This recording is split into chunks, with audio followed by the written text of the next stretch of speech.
അടിക്ക് മക്കളെ അടിക്ക്. എന്ത് ഇന്ന് നമ്മുടെ കയ്യിലുള്ളത് തേങ്ങയല്ല, മാങ്ങയല്ല, പിന്നെ എന്താ? ചക്ക. അപ്പൊ ഇന്ന് നമുക്ക് ഒരു ചക്ക കിട്ടിയിട്ടുണ്ട്. പിള്ളേരെല്ലാം നിൽക്കുന്നത്. നമുക്ക് ഇത് കട്ട് ചെയ്ത് നോക്കാം. ഇതിനകത്ത് എന്താണുള്ളത് നോക്കാം. ഇതെന്ത് ചക്കയെന്ന് പറഞ്ഞേ?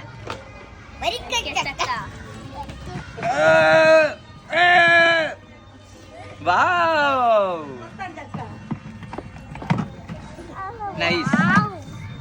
ഒരു ഞാൻ നോക്കാം ആദ്യം. Okay, ചീറ്റിപ്പോയി guys. കൂഴ ചക്ക. ഇതെവിടെ നീ നശിച്ച ചക്ക കൊണ്ടുവന്നത്? കൊണ്ടുപോടാണ്. അപ്പൊ നമ്മൾ ഉത്സാഹത്തോടെ കട്ട് ചെയ്യാൻ നിന്ന ചക്ക പണി പാളിപ്പോയി. ഏതോ കെട്ട കൂഴ ചക്ക കൊള്ളത്തില്ല. അപ്പോ അടിക്ക് മക്കളെ, അടിക്ക്.